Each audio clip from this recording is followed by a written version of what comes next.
जय गुरु जी। वीडियो को लाइक कीजिए, चैनल को सब्सक्राइब कीजिए और बेल आइकन को प्रेस कर दीजिए ताकि आपको लेटेस्ट वीडियो के अपडेट्स मिलते रहे। लोग रंग बदलते हैं और गुरु जी हमारा वक्त बदलते हैं। जय गुरु जी। आज जो मैं आपके साथ सत्संग शेयर करने जा रही हूँ वो नरेंद्र ढांड अंकल जी का है और अंकल जी अहमदाबाद से हैं। चलिए आज का सत्संग अंकल जी की जुबानी ही सुनते हैं और जानते हैं कैसे गुरु जी ने अपनी दिव्य कृपा अंकल जी के जीवन में करी है।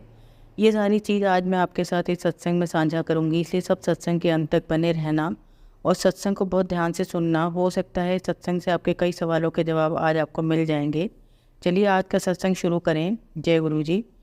श्रद्धालु की निजी नियति में गुरु जी का हस्तक्षेप, जहाँ पर वह भक्त को उन विपदाओं से बचाते हैं जिनका उसे ज्ञान ही नहीं और यह करने के लिए उसके कर्मों का निवारण समझना सरल नहीं है। साथ ही उसके बुरे कर्मों को समाप्त करने में सर्वशक्तिशाली के कृत्य जीवन और मृत्यु पर उनका अधिकार सिद्ध करते हैं। नरेंद्र ढांड अब अहमदाबाद स्थित जनरल इलेक्ट्रिक में कार्यरत हैं। परिवार को एक विचित्र के नरेंद्र ढांड अब अहमदाबाद स्थित जनरल इलेक्ट्रिक में कार्यरत के परिवार को एक विचित्र समस्या थी। उनकी पत्नी के शरीर में एक शक्तिशाली दृश्य आत्मा ने प्रवेश कर लिया था। उनकी मां पटियाला में नव वर्ष के अवसर पर गुरुजी से मिली और उनका एक चित्र लेकर घर आई। परिवार ने पंचकूला में गुरुजी से भेंट करनी चाहिए किंतु यह संभव नहीं हो सका। वह मनसा देवी चले गए। महिलाओं का सरलता से हर बात पर विश्वास करने के लिए नरेंद्र ने उन पर वैज्ञ कसा कि हर ईंट के पीछे 2 गुरु मिल जाएंगे। अतः परिवार को चंडीगढ़ में शिवरात्रि के अवसर पर गुरु दर्शन के सौभाग्य प्राप्त हुआ। नरेंद्र ने उनके सत्संग सुने और गुरु जी को यह भी कहते हुए सुना कि जो भी श्रद्धा से आया है उसके घर अवश्य आएंगे। अगले दिन प्रातः 4:30 बजे यह शब्द सत्य सिद्ध हुए जब उनके शयन कक्ष का द्वार खुला और नरेंद्र ने गुरुजी की छाया देखी। गुरुजी ने घर पर अपने आने के प्रमाण भी छोड़े। घर की सफाई करते समय दंपति को कुछ स्वर्ण के अति महीन तार मिले। उनको यह पता नहीं था कि यह क्या है, परंतु अगले 20 दिन तक घर में वह उन्हें उठाते रहे। यह वही तार थे जो गुरुजी के वस्त्रों में सज्जित बेल फूटों में लगते हैं। नरेंद्र ने गुरुजी से मिलने का निश्चय किया और एक शनिवार को उनसे मिलने चंडीगढ़ गए। उन्होंने गुरुजी से अपनी पत्नी की समस्या का उल्लेख किया तो गुरुजी ने कहा कि उन्हें आशीर्वाद मिल गया है। नरेंद्र निराश हो गए। ये सोच रहे थे कि गुरुजी ने उनसे उनकी समस्या के बारे में क्यों नहीं पूछा या उनसे और अधिक बात क्यों नहीं करी। उस समय तक वह गुरुजी द्वारा उच्चारित शब्दों की पूरी शक्ति से अनुभवी थे। उनके कथन सत्य वचन हैं, भले ही कितने भी अनौपचारिक रूप से किसी की समस्या का निवारण करने के लिए कह गए हों। नरेंद्र फिर गुरुजी के जन्म स्थान डुगरी ग्राम गए। वहां से वह यादगार के लिए गुरुजी के घर से एक ईंट ले आए। उस ईंट को धोकर उन्होंने अपने घर में पूजा स्थान पर रख दिया। उसी रात्रि को उन्हें एक स्वप्न आया। उन्होंने देखा कि वह नारी आत्मा को जो उनके पत्नी के शरीर में थी अब उनके शरीर में प्रवेश कर लिया। उनके मुख से वह बोली कि उसे कभी भी वश में नहीं किया जा सकता था, किंतु घर में रखी हुई वह ईंट इतनी शक्तिशाली है कि अब वह यहाँ पर और एक पल भी नहीं रह सकती है और वह इसी समय यह घर छोड़कर जा रही है। परिवार की समस्या हल हो गई थी।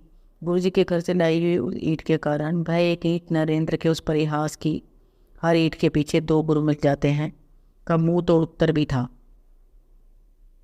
अथाह प्रयत्न करने पर भी अगले दिन नरेंद्र को वह पूरा स्वप्न याद नहीं रहा था, किंतु गुरुजी ने उसके मन की सभी शंकाएं यह कहकर दूर कर दी कि उन्हें एक ईंट के माध्यम से कृपा हुई थी। फिर गुरुजी ने सदा की बात थोड़े से वाक्यों में गुरु की प्रकृति का रहस्य उद्घाटन कर कह दिया। गुरु को कुछ भी बताने की आवश्यकता नहीं है। गुरु को इस स्तर तक मत गिराओ। गुरु को तुम्हारी समस्या का आभास है और वह उसका हल निकाल लेंगे। बार बार गुरुजी के वह शब्द सत्य सिद्ध हुए हैं। जनवरी 98 में नरेंद्र अपने भतीजे की पहली लोहड़ी पर होने वाले समारोह के लिए कुछ उपले लाने डुगरी गए। वह गुरुजी के माँ से मिले। उन्होंने उन्हें एक बोरी उपले ले जाने के लिए कहा, किंतु वह अपनी कार में केवल 5 उपले लेकर वापस आ गए। 3 दिन के पश्चात माताजी गुरुजी के पास दिल्ली में थी। गुरुजी ने उनसे प्रश्न किया कि क्या कोई उपले लेने आया था। माँ को नरेंद्र का नाम पता नहीं होने के कारण उन्होंने कहा कि चश्मा पहने हुए युवक आया था और वह कुछ उपले अपनी कार में रखकर ले गया था। जब गुरुजी ने पूछा कि क्या बोरी भरकर उपले दिए थे तो माँ ने नकारात्मक उत्तर दिया। फिर गुरुजी जैसे अपने आप से बात करते हुए बोलने लगे कि होगा या नहीं होगा। यह उन्होंने 2 बार दोहराया। फिर वह बोले कि जब होगा वह देख लेंगे। शीघ्र ही नरेंद्र की पत्नी गर्भवती हो गई। उसके 8वें मास में नरेंद्र नवजात शिशु को लपेटने के लिए गुरुजी से उनके वस्त्रों के लिए अनुग्रह किया। गुरुजी ने मना कर दिया। शल्य क्रिया के द्वारा नरेंद्र की पत्नी ने एक कन्या को जन्म दिया। जन्म के दिन ही उसके फेफड़ों में संक्रमण हो गया। नरेंद्र ने जब गुरुजी को बताया कि उन्होंने कहा कि सब ठीक हो जाएगा, किंतु तीसरे दिन जब नवजात शिशु की मृत्यु हो गई, नरेंद्र की पत्नी के टाँकों में पस भर गया था। 21 दिन में वह पस पेट में एक थैली के रूप में एकत्रित हो गया। नरेंद्र की पत्नी अत्यंत दुखी थी। उसने गुरुजी को उनके चित्र के सामने उनको भला बुरा कहा। विलाप करते हुए उसने कहा कि वह अपना बच्चा पहले ही खो चुकी थी और अब उसे यह समस्या हो गई थी। उस रात्रि में उसे अपना उत्तर मिल गया। गुरुजी ने उसे स्वप्न में दर्शन देकर उसे 21 दिन तक एक आरती करने को कहा। उन्होंने एक उपाय भी बताया। फिर उन्होंने कहा कि उसके उदर में वह थैली जन्म दिवस के 42 दिन बाद लुप्त हो जाएगी। शोक संतृप्त माँ ने गुरुजी के कथन का अनुसरण किया। उसने वह आरती 21 दिन तक करी। आश्चर्यजनक रूप से उस दिन के पश्चात उसे उस आरती के शब्द याद ही नहीं रहे। शीघ्र ही उसके टाँकों के निकट ही एक छिद्र हो गया जिसमें से पूरा पस बहकर निकल गया, परंतु नरेंद्र का दुख अब तक बना हुआ था। एक दिन वह अपने घर में दिया जलाते हुए रोने लगे।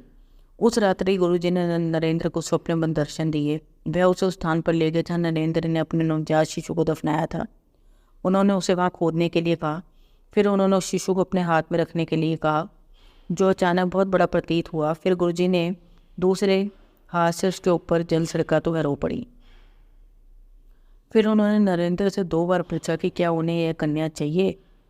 नरेंद्र उस वक्त कुछ भी कह नहीं सके। गुरुजी ने उन्हें बताया कि यदि उस समय वह उनकी माँ के कहे अनुसार उपलों की पूरी बोरी ले जाते तो यह घटनाएं नहीं होती, इस शिशु के जन्म ही नहीं लिया होता। गुरुजी ने बताया कि नवजात शिशु के जीवित रहने से माता पिता में से एक की मौत निश्चित थी। उस स्वप्न में जो जागृत अवस्था अधिक सत्य था। नरेंद्र ने कन्या को अस्वीकार कर दिया।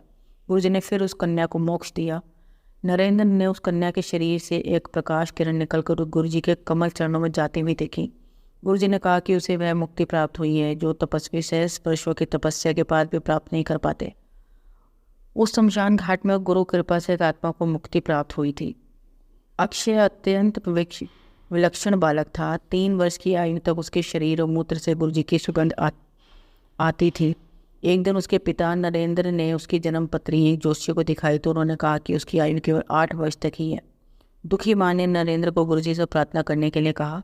दिसंबर 2001 में गुरुजी जालंधर में थे। नरेंद्र ने वहाँ जाकर गुरुजी को जोशी के कथन से अवगत कराया तो उन्होंने मात्र इतना उत्तर दिया कि जोशी लोगों को गलत मार्ग पर ले जाते हैं।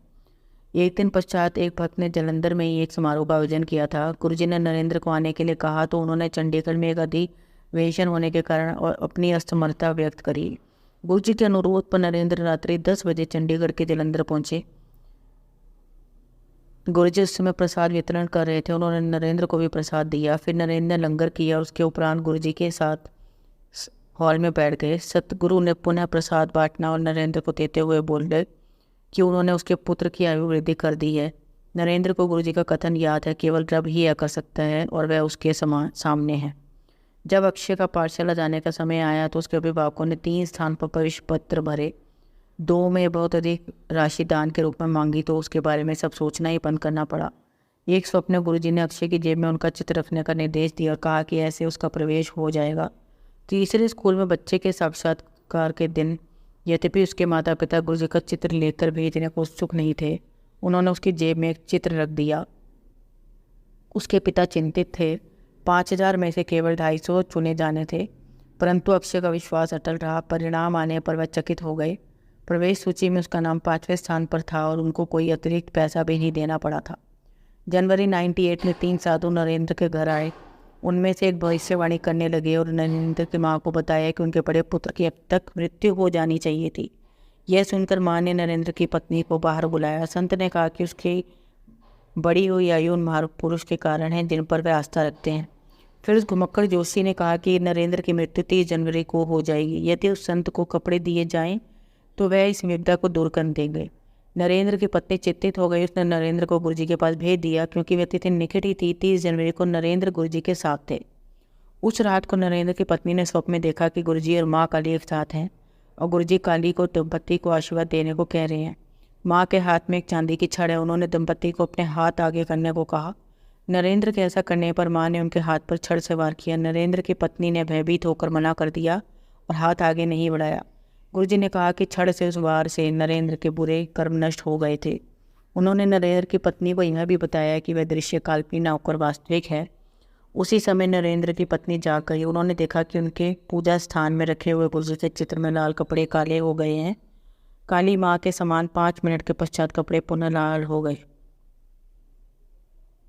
लुधियाना में उनके पैतृक घर के द्वार पर 2 हाथ चिन्हित थे। नरेंद्र की पत्नी को कुछ अंदेशा था और उसने अपनी सास को दर्शन के लिए नैना देवी के मंदिर भेज दिया। जब वह वहाँ पर नहीं थी, नरेंद्र की पत्नी घर साफ करने और निशानों को मिटाने में लग गई। उसने इन चिन्हों को अपने हाथ से मिटाने का प्रयत्न किया। रात तक उस हाथ में अत्यंत वेदना और सूजन आ गई। 4 दिनों में बाएं अंग में पक्षाघात हो गया। चिकित्सकों ने औषधि आराम करवाकर कुछ व्यायाम करने को कहा। नरेंद्र जलंधर में कार्य थे। पत्नी के समाचार सुनकर वह घर आना चाह रहे थे, किंतु पत्नी ने उन्हें फ़ोन कर चिंता मुक्त रहने के लिए कहा। सदा की भांति गुरुजी ने उसको रोग मुक्त किया। उसने बताया कि वह अपना दुपड़ा गुरुजी के चित्र के सामने व्यक्त कर रही थी कि अचानक गुरुजी प्रकट हो गए।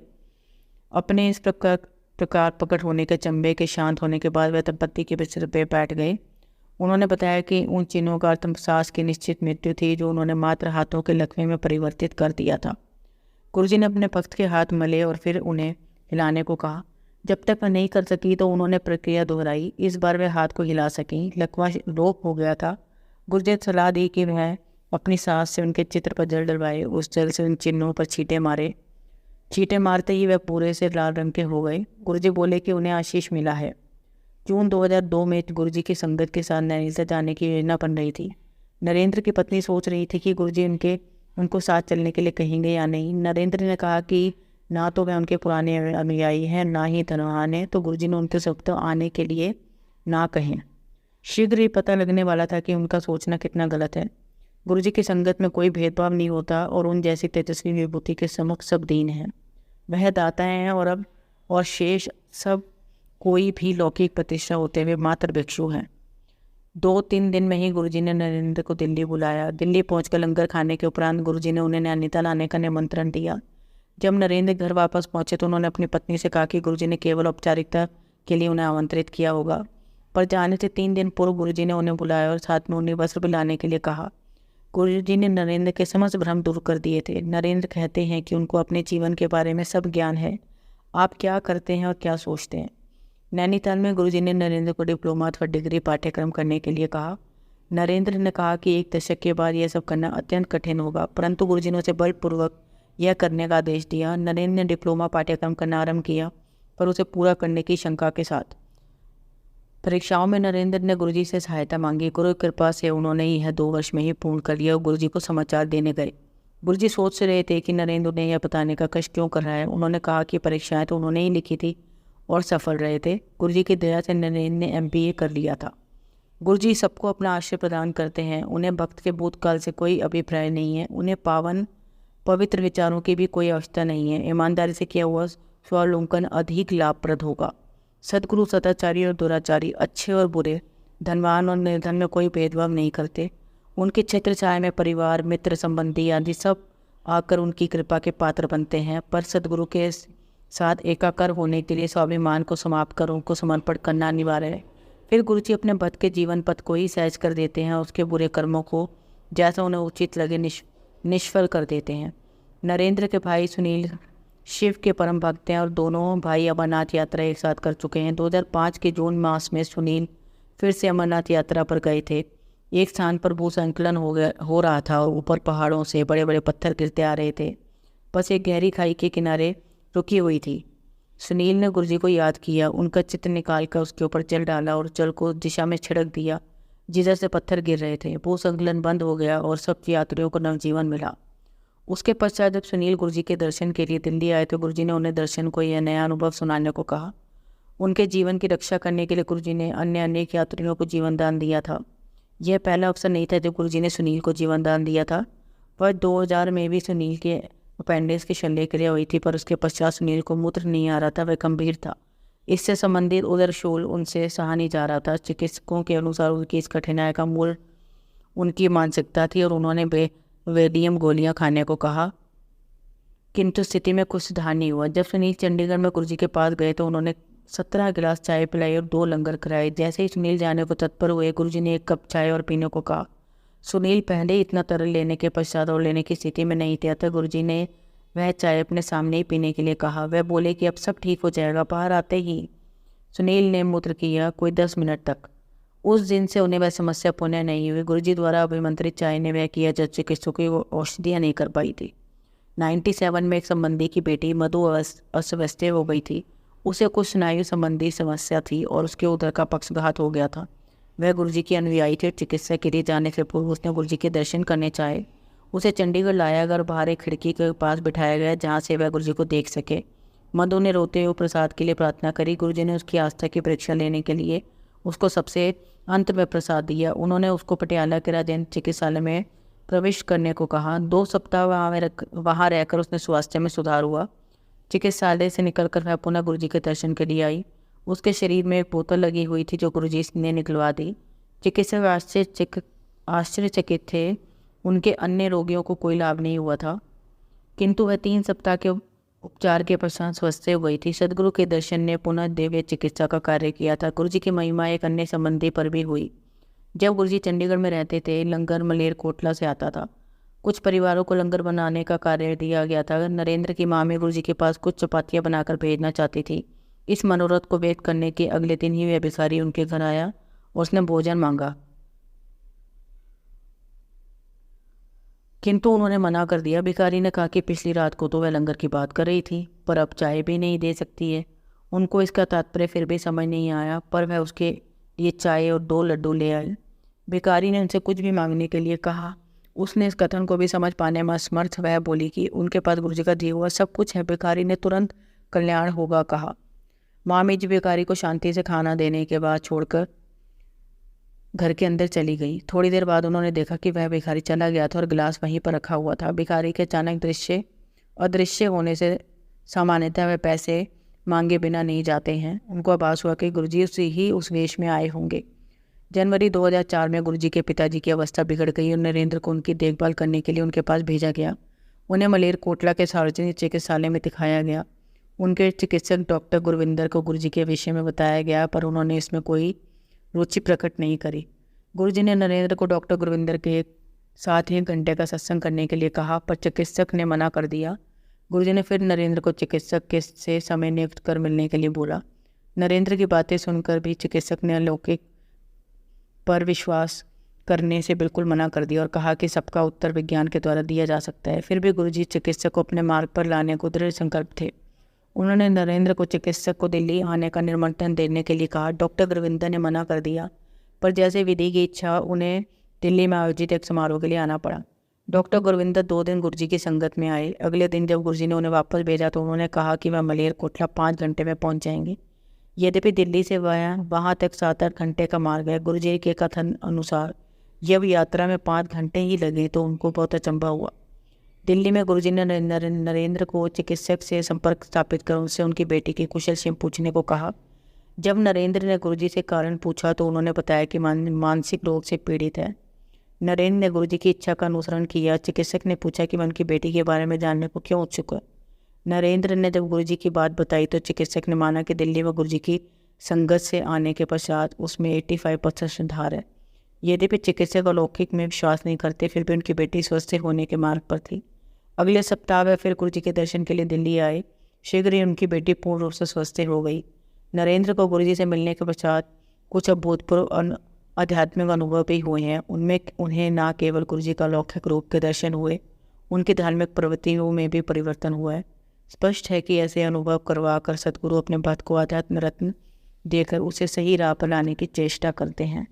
नरेंद्र बचपन से शिव के भक्त रहे हैं। वह माला जपने और अमरनाथ, जहाँ पर बर्फ़ का शिवलिंग है, जाना पसंद करते हैं।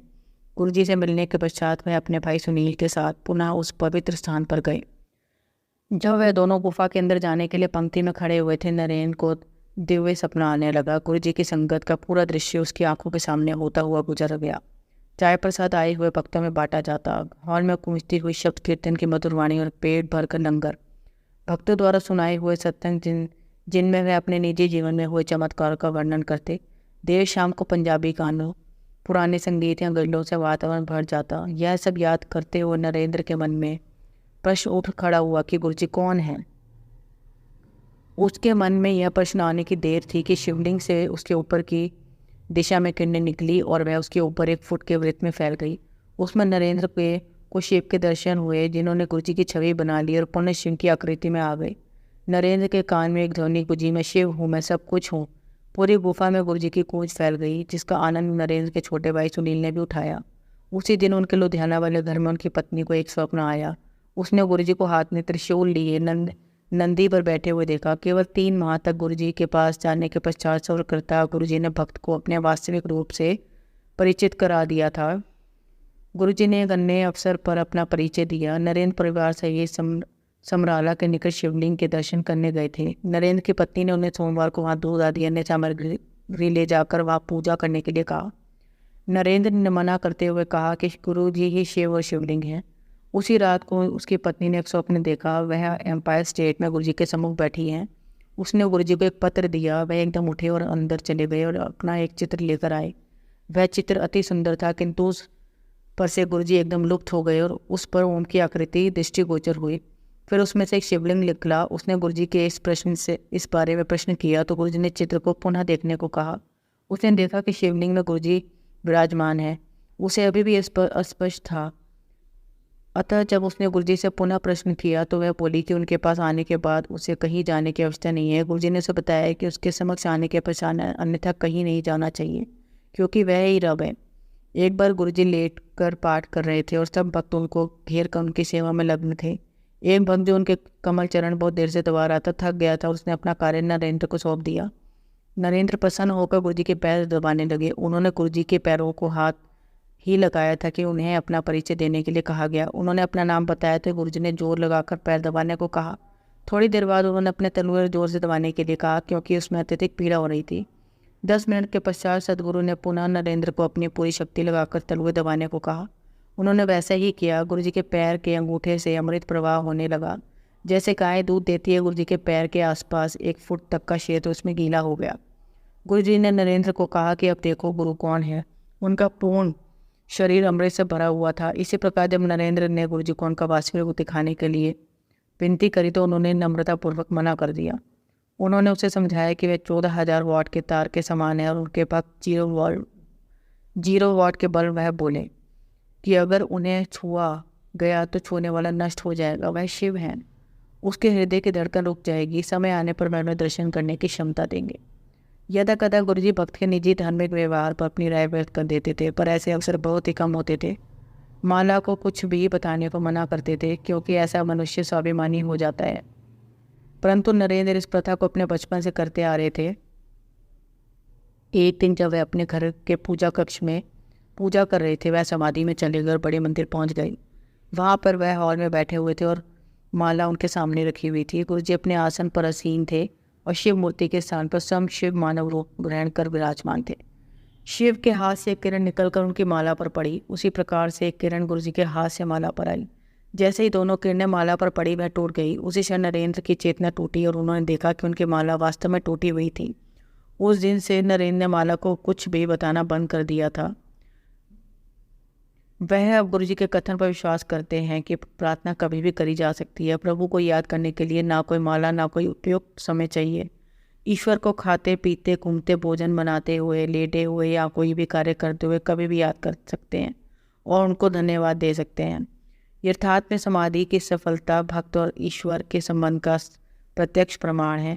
यदि उन दोनों का संबंध अटल और टूट है तो वह कहीं भी और कभी भी किसी की अवस्था या किसी भी वातावरण में तुरंत स्थापित हो जाएगा, भले ही उस समय कानों को चुभने वाला संगीत गूंज रहा हो। एक अवसर पर गुरुजी ने नरेंद्र और उसके परिवार को कुछ दिन के लिए बड़े मंदिर में रहने के लिए कहा। वहाँ रहते हुए एक दिन नरेंद्र एक अन्य अनुयायी हाल में रखी हुई शिव प्रतिमा को साफ कर रहे थे। अचानक नरेंद्र ने उन मूर्ति के चरणों से अमृत निकलता हुआ देखा। उन्होंने उसे कपड़े से साफ किया, पर वह स्थान पुनः गीला हो गया। नरेंद्र के साथ जो अनुयायी थे उन्होंने कहा कि ऐसा संभव नहीं है। उन्होंने कहा कि नरेंद्र ने उस स्थान पर ब्रासो नहीं लगाया होगा। जब उन्होंने स्वयं उसे साफ करने का प्रयास किया तो तुरंत ही वहाँ फिर अमृत प्रवाह हुआ। यह देखकर वह भी अचरज में पड़ गए। नरेंद्र पहली बार बड़े मंदिर में दिसंबर 98 में गए थे। गुरुजी ने स्वयं उन्हें और उन अनुयायियों को उनका भ्रमण करने के दर्शन कराए। अचानक समूह ने देखा कि आधा लिंग गीला है और वह सोच रहे थे कि यह कैसे संभव है। उनके ऐसा सोचते ही गुरुजी तुरंत बोले कि उस पर अमृत वृष्टि हो रही है। उन्होंने भविष्यवाणी करी कि एक दिन गंगा नदी स्वयं आकर इस लिंग को दुग्ध स्नान कराएगी। यह लिंग भारत के 12 ज्योतिर्लिंगों से भी प्रमुख होगा और इनकी अभिलाषाएं कहीं और पूर्ण नहीं हो सकेंगी। यह लिंग भारत के बाद 12 ज्योतिर्लिंगों से भी प्रमुख होगा और जिनकी अभिलाषाएं कहीं और पूर्ण नहीं हो सकेंगी वो यहाँ होंगी। गुरुजी के इस कथन के एक सप्ताह पश्चात एक अन्य अनुयायी श्री सिंगला ने स्वप्न देखा कि गंगा इस शिवलिंग को अपने जल से स्नान करा रही थी। 2006 में नरेंद्र का परिवार मथुरा कृष्ण भक्तों के पावन स्तर पर तीर्थ यात्रा के लिए जाना चाह रहा था, किंतु अथक प्रयास करने पर भी उनकी विनय नहीं हो पा रही थी। अप्रैल 2006 तक ऐसा ही चलता रहा। इसी समय परिवार बैसाखी के अवसर पर बड़े मंदिर में आया। गुरुजी ने नरेंद्र की पत्नी को स्वप्न में दर्शन दिए और उसको अपने कमल चरण दबाने के लिए कहा। उनके पैर दबाते हुए सदगुरु के चरणों में से कृष्ण की मूर्ति प्रकट हुई। उन्होंने उसे वह उसके पेट पर रखने के लिए कहा। जब उसने ऐसा किया तो वह पेट के अंदर जाकर अंतर ध्यान हो गई। फिर गुरुजी अपने कक्ष में गए। नरेंद्र की पत्नी ने देखा कि वह मंदिर में परिवर्तित हो गया है। वहाँ पर राधा कृष्ण का एक विशाल चित्र था। वह भक्त जो वृंदावन आकर कृष्ण की प्रतिमा देखना चाह रही थी ने यह देखकर कि गुरुजी ने स्पष्टीकरण मांगा। गुरुजी ने प्रश्न में उत्तर दिया कि क्या उसे दर्शन चाहिए। दर्शन हुए। वृंदावन जाने की कोई आवश्यकता नहीं है, सब कुछ इधर ही है। नरेंद्र एक अन्य घटना का वर्णन करते हैं जिसमें गुरुजी ने अपनी वास्तविकता प्रकट करी थी। एक स्वप्न में नरेंद्र को एक हॉल में ले जाया जाता है। गुरुजी उसे बुलाकर 3 बार उसके कान खींचते हैं और फिर मस्तिष्क के मध्य के स्थान को 3 बार छूकर कहते हैं कल्याण हो गया। कुछ दिन के पश्चात नरेंद्र ने देखा कि गुरुजी के लॉकेट पर, जिसे वह सदा पहने रहते हैं, ओम और शेषनाग की छवि अंकित है। यह अभी भी नरेंद्र के लॉकेट पर देखी जा सकती है। नरेंद्र ने उसका उल्लेख गुरुजी से किया तो वह बोले केवल भगवान यह कर सकते हैं, कोई और अपने को ईश्वर कह सकता है वह नहीं, वह ही परमात्मा है और यथार्थ में विधाता वही हैं। उनका रूप रहस्यात्मक और आश्चर्यजनक है। नरेंद्र उनसे उनकी जूतियाँ प्राप्त करने की घटना को उल्लेख करते हुए कहते हैं कि वह 3 आकार की हैं, 6, 7 और 8, और गुरुजी इन तीनों को पहना करते थे। कई अन्य अनुयायियों ने भी गुरुजी के विभिन्न रूपों को देखा है। ऐसा केवल वही कर सकता है जिसने भौतिक पर विजय प्राप्त कर ली हो, जो माया से उच्च है, प्रकृति जिसके चरणों में निवास करती हो, जो उसका स्वामी हो, जो शिव है, जिसका कोई आदि मध्य अंत नहीं है, जिसने काल से पूर्व जन्म लिया और जिसने गुरुजी के रूप में मानव जाति का कल्याण करने के लिए अवतार लिया हो। वह प्रेम सहित अपने भक्तों का संरक्षण करते हैं, उन्हें कभी भी अयोग्य होने का आभास नहीं होने देते और सदा अपने भीतर छिपी दिव्यता को खोजने की प्रेरणा देते हैं। जय गुरु जी। आप सबको एक कहानी सुनाती हूँ, आप सब कहानी को बहुत ध्यान से सुनना। कहानी का शीर्षक है फ्रॉम फेलियर टू सक्सेस। किसी ने सच्ची कहा है, आंखें खुली आंखों से देखे हुए सपने बिना मेहनत के कभी पूरे नहीं होते। यह कहानी है famous American actor, comedian, writer and artist Jim Carrey की, जिसका असली नाम जेम्स यूजीन कैरी है। अपने कैरियर के शुरुआती दिनों में जिम स्टैंड अप कॉमेडी और स्टेज शो किया करते थे, जिसमें उन्हें अच्छे पैसे नहीं मिलते थे, लेकिन लोग उन्हें उनकी कॉमेडी की वजह से जानने लगे थे। सक्सेस और फेम न मिल पाने की वजह से जिम कई बार डिप्रेशन का शिकार भी हुए, लेकिन जिम को अपने आप पर बहुत भरोसा था। उनकी फाइनेंशियल कंडीशन ख़राब होने के बावजूद भी उन्होंने अपने सपने को नहीं छोड़ा। सिर्फ उनकी पहचान बनाने के लिए उन्होंने कई बार फ्री स्टेज शो भी किए।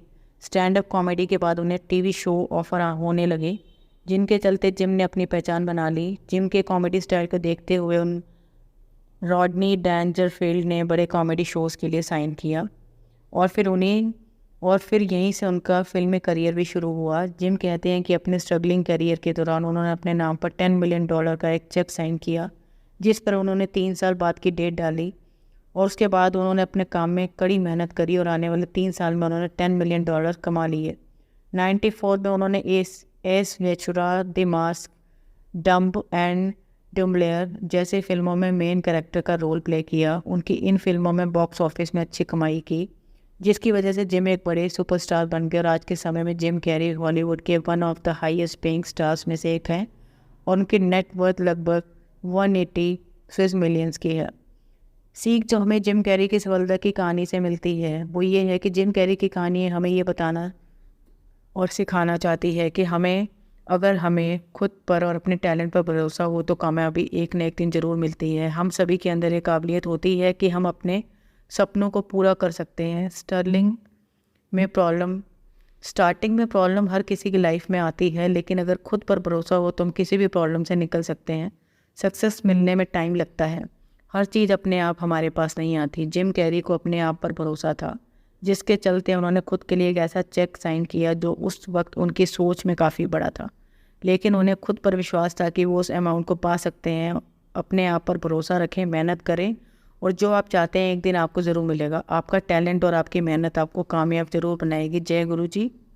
संगत जी, अगर आपको आज का सत्संग अच्छा लगा हो तो आप इस सत्संग को और संगत के साथ ज़रूर साझा करें, जिससे वो भी गुरु जी का दिव्य आशीर्वाद प्राप्त कर पाएँ। जय गुरु जी। शुक्राना गुरु जी।